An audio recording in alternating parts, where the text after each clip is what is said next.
Hola, yo soy Juana y me gusta mucho mirar películas. Y yo soy Lu, y veo muchas series. Bienvenidos a otro episodio de Intereses Conectados, donde todas las semanas buscamos una conexión entre una serie y una película. En este episodio vamos a estar discutiendo una serie y una película que desconfían de los avances tecnológicos y científicos. Para este episodio yo elegí Black Mirror, que es una serie antológica, o sea que todos los episodios son una historia independiente. Y lo que los une a todos es que buscan mostrar el lado oscuro de la era tecnológica en la que vivimos, o por ahí más también el futuro tecnológico desesperanzador que nos espera según los creadores, si la tecnología sigue avanzando y uniéndose tanto a nuestras vidas. Hay varios episodios y todos tienen temáticas muy distintas porque están guionados, dirigidos y protagonizados por distintos equipos de personas. Igual voy a destacar algunos temas principales. Ok. El principal tema, digamos, sería el miedo a la expansión de las redes sociales. Es más, en uno de los episodios, sobre todo, que me gustó bastante y fue escrito por Mike Schur, que ya lo recomendé un montón de veces, y Rashida Jones, una actriz y escritora muy buena. Y cuestionan básicamente que basemos nuestras vidas y actitudes para lo que mostramos en nuestros perfiles en Internet. Entonces piensan en una sociedad en la que las clases sociales surjan de la popularidad que tenemos en las redes. Está bastante interesante. Los episodios igual también hablan del chantaje y la falta de privacidad que tenemos en Internet y hasta dónde deberíamos permitir que llegue el uso de la tecnología digital en nuestras vidas. Si se preguntan por qué se llama Black Mirror significa espejo negro en inglés y Charlie Brooker, el creador, explicó el significado diciendo que si la tecnología es una droga, que para él se siente como tal, él se llegó a preguntar cuáles son los efectos secundarios. Entonces dice, esta área entre el placer y el malestar es donde Black Mirror, mi nueva serie, está establecida.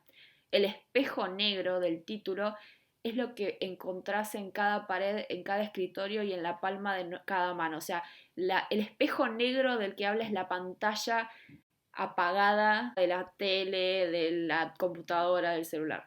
Bueno, bastante poético el nombre al final. Sí. En el caso de la película que yo elegí, se llama Gattaca Okay. y se trata de un futuro en que los padres deciden tener hijos con la ayuda de ingeniería genética para que tengan más salud y mejores oportunidades de conseguir trabajo, o sea, buenos trabajos, ganar más plata, tener éxito en la vida básicamente, Uh-huh. frente a la posibilidad de que tengan que competir contra otras personas que fueron también mejoradas al nacer con los adelantos de esta ingeniería genética y de esta forma cumplir los sueños propios, ¿no? Con todos los dones necesarios para poder participar en cosas como hasta la conquista de otros planetas, por ejemplo. Wow. La película cuenta la historia de un hombre que nace en forma natural, digamos, y debe luchar para competir contra los que recibieron esta ayuda genética para así mejorar su salud antes de nacer. Incluso contra su propio hermano, que claramente es el favorito de sus padres. Pobre. Sí. Pero finalmente, gracias a un elaborado esquema de fraudes y engaños, logra esquivar los controles de este sistema que busca descartar a cualquier persona que no sea perfecta y que no tenga buenos genes en la sociedad. Bueno, o sea que planteas desde el principio una trama bastante interesante tu película. En el caso de Black Mirror el tema es como más variado porque como ya dije es una antología, pero bueno, todos los episodios tendrían un par de cosas en común. Claro. Generalmente la trama es parecida también porque los personajes aceptan probar algún tipo nuevo de tecnología en específico y terminan atrapados en algún problema del que no pueden escapar.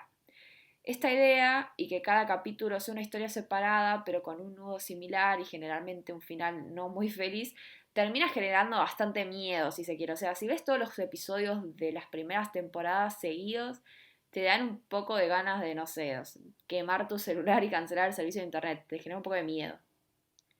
La temporada 3 y 4 en cambio se alejan un poco de ese formato y exploraron un poco más otros géneros como el romance o el policial. Yo creo también para ser un poco menos sensacionalistas. Tengo entendido que en un momento pasa a ser Netflix la productora, ¿no? Sí, justamente es acá cuando vemos todo este cambio en la serie. Las primeras dos temporadas fueron producidas y filmadas para un canal televisivo británico, porque bueno, Charlie Brooker, el creador, es británico. Uh-huh. En fin, volviendo a la trama, lo que me parece medio, no sé si molesto o problemático, es que se haga una suerte de apología anti-tecnología. O sea, entiendo que si el uso de internet o redes sociales se lleva a un extremo puede resultar medio peligroso, pero todo lo que se lleva a un extremo es malo en realidad. Claro, a esta altura es como impensable un mundo sin tecnología. Exacto, justamente otra cosa en la que me parece importante detenerse es que la tecnología no es solo todo lo que tiene que ver con el mundo digital, o sea, la tecnología es la aplicación de la ciencia a la resolución de problemas concretos, o sea, no son pantallas. Además, este miedo a lo nuevo que captura la serie se ve en distintos ámbitos del mundo cotidiano, no solo en esto. O sea, tenemos varias pruebas de que justamente el miedo a la novedad tiene que ver más que nada con una reacción instintiva, más que a la lógica o la razón. Lo que me parece muy gracioso de todo esto es que el 28 de diciembre del 2018 Netflix eligió justamente a Black Mirror para probar un nuevo tipo de tecnología, que son las películas interactivas. No sé si nuestra audiencia probó alguna, pero estas películas interactivas hacen que vos tomes las decisiones que van a afectar la trama de la película. Entonces, hay distintas combinaciones, distintos finales, y bueno, justamente siguiendo el hilo de lo que estamos diciendo, probablemente haya habido gente en contra cuando apareció, pero bueno. Sí, probablemente, la verdad. De hecho, creo que el que inventó la serie de libros Elige tu propia aventura los denunció o algo así por como haberles copiado la idea. A mí no me gustó mucho, la verdad. La película me aburría un poco. Pero bueno, en el caso de la película, nunca se especifica en qué año transcurre, pero lo que es interesante para mí es que salió en 1997 y se plantean cuestiones que ya existen, o sea, en un nivel muchísimo menor, pero que existen en el día de hoy. Claro, O sea, por ejemplo, hoy se puede identificar en embriones genes que los predispondrían a determinadas enfermedades y según la ley de cada país se podría elegir a los embriones que tengan los mejores genes, por decirlo de alguna forma. También existe que vos mandes una muestra de tu ADN a compañías que luego te envían un informe respecto a las probabilidades que tenés de tener ciertas enfermedades. En la película vemos cómo al nacer el personaje principal, que fue procreado de forma tradicional, digamos, automáticamente le hacen el test de ADN y le informan a los padres todas las probabilidades que tiene de tener una serie de enfermedades y en base a eso su pronóstico de vida. qué horror eso. Además, no todo el mundo quiere saber eso. O sea, esos test que justo mencionaste recién que podés comprar en internet, justamente vienen en el sobre con una advertencia que te avisa que tenés que tener realmente ganas de abrir eso, porque saber que estás genéticamente predispuesto a una enfermedad claramente es información sensible. Sí, claramente. O sea, puede generar preocupaciones que antes no tenías. Entonces, en ese mundo ahora las personas se dividen entre las personas procreadas de forma natural, quienes son llamados y registrados como inválidos, y los que fueron procreados a través de la ingeniería genética, que permite seleccionar los embriones con la mejor genética y hasta las características físicas y el género que los padres quieran y son registrados como válidos. Amo las categorías, fueron redirectos sin ninguna metáfora. Sí, sí, no se quedaron cortos, digamos. O sea, esto obviamente puede terminar siendo problemático, ya que basado en la sociedad racista y patriarcal en la que vivimos, es muy posible pensar que todo el mundo elegiría hijos blancos y rubios y además mayormente varones. Pero la película nos plantea que en realidad las discriminaciones basadas en todas las cosas que conocemos hoy ya no existen. Solo se discrimina en base a la genética. Pero, en mi opinión, es una mirada un poco inocente, ya que tanto el racismo como la xenofobia, la homofobia, etc., están muy intrincadas en nuestra sociedad, por lo que no veo como un nuevo tipo de discriminación eliminaría el resto. Además que, si nos ponemos más sociológicos, tendríamos que pensar que el acceso a este tipo nuevo de tecnología genética probablemente estaría reducido a determinados grupos con recursos y poder, lo cual profundizaría aún más las discriminaciones que ya existen. Claro. Nuestro protagonista, Vincent, sufre entonces de esta discriminación, ya que él está registrado como inválido. La sufre desde chico porque para su segundo hijo sus padres sí deciden utilizar la ingeniería genética, por lo que Vincent siempre nota las diferencias en el trato que recibe de sus padres. Aparentemente existían leyes en contra de la discriminación en base a la genética, pero no era correctamente aplicada, ya que a la hora de conseguir trabajos, por ejemplo, lo único relevante era tu ADN, no tu currículum. O sea, ni siquiera se interesaban en entrevistarte directamente, te hacían un test de ADN. Lo que derivó en que los trabajos de mayor rango fueron ocupados siempre por válidos y los inválidos no pudiesen ni aspirar a ascender en el mundo laboral, por lo que serían como la nueva clase trabajadora si lo pensáramos en términos de clase. De ahí nace el núcleo del problema de Vincent en la película, ya que su sueño desde que es un niño es convertirse en astronauta, pero con sus genes no tiene la más mínima posibilidad.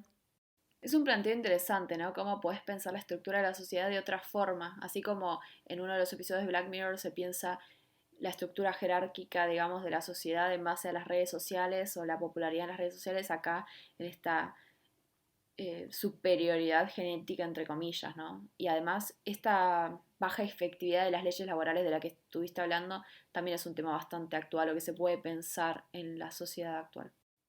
Sí, re.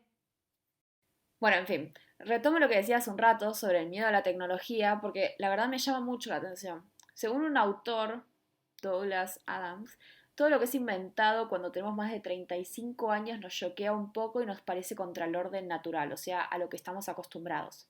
Ujú. Hay un programa del que soy fan, que se llama Adam Ruins Everything, o sea, Adam arruina todo, que se encarga de desmentir mitos populares. Adam Conover, el creador y protagonista, explicó en un discurso que todos los enfrentamientos entre generaciones, que es algo muy popular en su país, Estados Unidos, por alguna razón, tiene bastante poco sentido y explica primero que es porque las generaciones son justamente una construcción social, lo cual la verdad, si lo pensamos un poco, no es muy sorprendente porque en realidad no son más que una categoría y los cortes generacionales a veces se eligen al azar. Claro. Lo que sí me llamó más la atención de lo que contó, y sigue la línea de lo que estamos discutiendo, fue que comparó los insultos de generaciones más grandes hacia las generaciones más jóvenes durante distintos periodos de tiempo. Y son siempre los mismos, o sea, siempre se piensa que los jóvenes son vagos, demasiado relajados, fueron demasiado protegidos de chicos, no hacen bien las cosas porque las hacen diferentes. Hay hasta acusaciones de que son más narcisistas, o sea. Haciendo énfasis en que es algo que pasó siempre, Adam hasta trae a colación una cita de Hesiod, el supuestamente primer economista de la historia, que en la antigua Grecia dijo que los jóvenes son más materialistas y no respetan a sus mayores y son muy impacientes.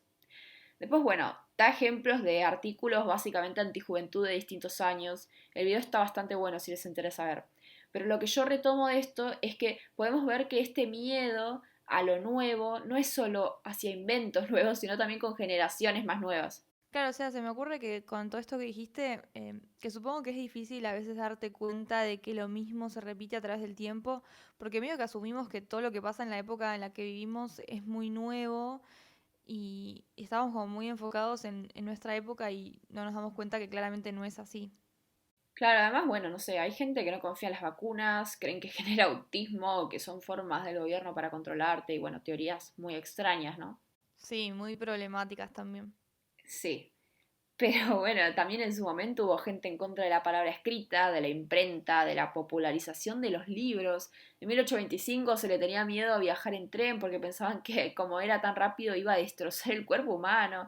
En 1800 se creía que el teléfono era un invento que nos iba a arruinar para siempre la privacidad y la vida. Y cuando apareció la tele se decía que la gente iba a dejar de hablar íntimamente o leer para siempre. O sea, que es literalmente lo mismo que se dice sobre los celulares. Podría seguir dando ejemplos un rato larguísimo, estuve mirando un montón de ejemplos en internet y son bastante graciosos ahora en retrospectiva. Pero entonces, lo que podemos darnos cuenta es que siempre hubo alguien contra toda creación nueva y es algo que sigue pasando. Encima, si lees todas estas críticas ahora, quedan medio como tontos porque son cosas que ahora están súper inculcadas en nuestra vida moderna. Y a veces se trata de pensadores que incluso se estudian el día de hoy y se veneran por un montón de sus ideas que tuvieron en su momento. Sí, sí, totalmente. O sea, creo que el que estaba en contra de la palabra escrita, no quiero estar equivocada, pero creo que era Sócrates, o sea, no era cualquier persona que andaba por ahí. Pero bueno, más que el miedo a la tecnología, creo que tendríamos que tenerle un poco más de miedo, no sé, al impacto ambiental que tiene todo este desarrollo tecnológico que vemos hoy en día, o no sé, la tecnología no es mala en sí, es más, nos ayuda a realizar tareas que antes eran complicadas o imposibles. Por ejemplo, ahora no podríamos estar cursando virtualmente o no podríamos estar grabando este podcast. Yo estoy en Buenos Aires, Juana está en Santa Cruz. La tecnología salva vidas también, a veces nos entretiene, a veces igual se le da un uso dañino y obviamente cada vez se desarrollan más armas mortales, pero eso tiene que ver más con el uso que le damos a la tecnología o el objetivo con el que la creamos.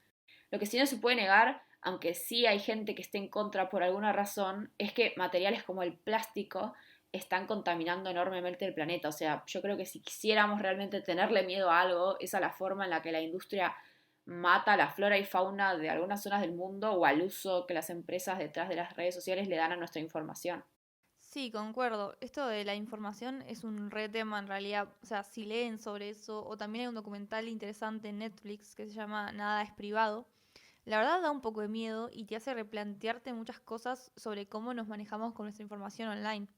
Es terrible porque básicamente cada vez que nos registramos en una página y aceptamos los términos y condiciones que nunca leímos, estamos aceptando que usen nuestra información personal como una mercancía. Hay un dicho que es que si la página te ofrece algo gratis, justamente es por esto, porque vos sos la mercancía. TikTok, por ejemplo, es una red social de entretenimiento que tiene un algoritmo capaz de detectar de manera demasiado por ahí eficaz tus intereses y por ejemplo ahora lo bloquearon en India y planean hacerlo en Estados Unidos y Australia porque supuestamente el gobierno chino lo usa para robarnos información. Claro, que siempre China es la culpable de todo. Pero bueno, el tema con esto de los datos es que la ley no contempla la protección de este tipo de información porque es algo que nunca se había considerado antes, pero que claramente se tiene que empezar a pensar ya que ahora la información es vista casi como un bien precioso. Encima, en este documental que mencioné, se muestra cómo puede usarse de una forma muy oscura, por decirlo de alguna forma, ya que hay pruebas de que Facebook vendió información de sus usuarios y esta información se utilizó como una forma de conseguir votantes para Trump dentro de los grupos de personas que no tenían una elección política clara, digamos. Sí, es un tema súper complejo. Bueno, volviendo a Gattaca, lo que yo destaco de la película y lo que hace que aún hoy se mantenga en vigencia y, o sea, nos invite a la reflexión es que se centra en un tema que, como ya dije antes, al día de hoy es muy actual y refleja un problema que muchos pensadores, digamos, se plantean. La discusión respecto a la ética detrás de la manipulación genética está muy vigente, ya que se viven al día de hoy situaciones que traen a colación este tipo de preguntas. Obviamente, también, como ya dije, en un nivel muchísimo menor que en la película. Ujú. Por ejemplo, la cuestión de los vientres subrogados es un tema muy delicado. Hoy en día, sobre todo, que es cuando más se sabe sobre el tema. Porque cuando se elige a la donante del óvulo, en los casos en los que no hay una mujer que esté poniendo el suyo, obviamente, existen perfiles que destacan las características de las donantes, sus antecedentes familiares respecto a enfermedades y cosas así. Lo mismo con los donantes de esperma. Entonces, en ese sentido, es como lo que mencioné antes. Debido a los estándares hegemónicos que existen, se abre la posibilidad de que todos esos bebés que son elegidos en algún sentido sean blancos y rubios. Y sin ir muy lejos, en Argentina, Marley y Flavio Mendoza, que son dos celebridades, eh, usaron este método para tener hijos y son exactamente así, son blancos, rubios y de ojos celestes. Sí, encima lo más raro es que son básicamente iguales. La hija de Luciana Salazar, que es otra persona famosa de nuestro país, también, o sea, no será varón, pero parece una muñeca rusa albina. Ay, sí, es rarísimo. Bueno, o sea, con todo esto y con la película, se te viene a la mente el concepto de raza superior o raza mejorada, que creo que es claramente una idea muy problemática, por decirlo menos, digamos. Me parece oscura, porque sabemos qué atrocidades se han hecho en el mundo en el nombre de estos conceptos de raza superior. O sea, la ciencia de la genética es una ciencia que avanza constantemente, como todas las ciencias, pero como ya dije, ya es posible identificar a las tendencias genéticas de embriones. O sea, que el planteo de la película no es completamente descabellado. Por lo que no me parece mal y de hecho me parece necesario reflexionar respecto al lugar que esta ciencia y todo tipo de ciencia ocupa en la sociedad y qué impactos podría generar tanto buenos como malos. Sí, totalmente. A mí me parece, en la línea que vos ya mencionaste antes, que el problema no está en la ciencia y la tecnología en sí mismas, porque la ciencia y la tecnología no son peligrosas en sí mismas. El problema es el uso que se les da a ellas. En la historia se han hecho tanto desastres como cosas muy buenas en nombre de la ciencia. Por lo que yo creo que más que intentar detener el avance tecnológico y científico, que además es ridículo, Deberíamos empezar a preguntarnos qué tipo de sistema sería un sistema que se encargará de asegurarse que la ciencia y la tecnología sea utilizada de forma ética y humana, o sea, como una herramienta para mejorar la vida de los seres humanos sin destruirnos ni a nosotros mismos ni al planeta en el que habitamos en el camino. Claro, o sea, es complicado porque en la historia de la humanidad siempre hubo, lógicamente, armas o distintos tipos de desarrollo tecnológico literalmente destinado a hacer daño, ¿no? Pero bueno, como decís vos, me parece mejor intentar detener esto a detener literalmente el avance de la tecnología o la ciencia en sí misma, que justamente no tiene sentido. Sí, re. Volviendo a Black Mirror, es una serie que está buena y aunque lo haya criticado bastante, el planteo que trae es interesante. No hace falta acordar, ¿no? Hay algunos episodios mucho mejores que otros, pero hay tanta variedad realmente que hay algo para todos los gustos. Si la serie en sí les llama la atención por lo que estuvimos hablando, yo diría que la busquen en Netflix y miren las descripciones de cada capítulo, que seguro van a encontrar alguno que les llame la atención o sepan que les va a gustar más. Como ya dije antes, o sea, hay algunos que son más de terror, otros que son más de política, romance, policial. La mayoría están filmados en el Reino Unido y Estados Unidos, pero hay hasta uno en Islandia. Yo personalmente opino que los de la primera temporada son los mejores. Bueno, yo la verdad chequeé antes del episodio las distintas temporadas y por lo menos, no sé, uno de cada temporada más o menos me parecía bueno, o no sé si bueno en sentido de calidad, pero aunque sea entretenido, ¿no? El episodio interactivo a mí personalmente me parece algo copado, sobre todo porque es algo distinto. Y bueno, ahora que no hay tantas opciones para entretenerse, por ahí es algo divertido. Bueno, yo ya dije que a mí me aburrió un poco, pero obviamente está bueno probarlo porque es algo nuevo, como dijiste. Claro. Bueno, en el caso de Gattaca, para mí la película está buena, les va a gustar sobre todo si les gusta la ciencia ficción. Sin embargo, algo que me parece copado que tiene es que no utiliza ningún efecto especial y de todas formas se mantiene dentro de este género. Por la trama también tiene una estructura de película detectivesca, algo que me parece interesante, o sea, esta combinación. Y Ujú. además incorpora cuestiones que también lo hacen como una especie de drama romántico, por lo que está bueno porque contiene muchos elementos que le pueden gustar a distintos tipos de público, digamos. Está bueno que nos plantea tanto las preguntas que ya mencioné antes como las preguntas medio filosóficas respecto a la identidad y esencia humana. Bueno, wow. Eh, con esa gran reseña vamos a pasar a las conclusiones, me parece. Ok, ¿tenés la primera? Sí, a mí me gustaría remarcar, porque creo que es algo que nos pasa bastante, que la tecnología no es robots y pantallas, sino que la tecnología es, o sea, la innovación tecnológica también, no sé, fue la creación de los anteojos que usamos para ver mejor o los cubiertos que nos ayudan a comer. La tecnología es un montón de otras cosas. Sí, totalmente. Bueno, para la segunda me repito de nuevo, pero para mí no hay que preocuparnos tanto por la existencia misma de la tecnología, sino por quiénes son los que las manejan, básicamente.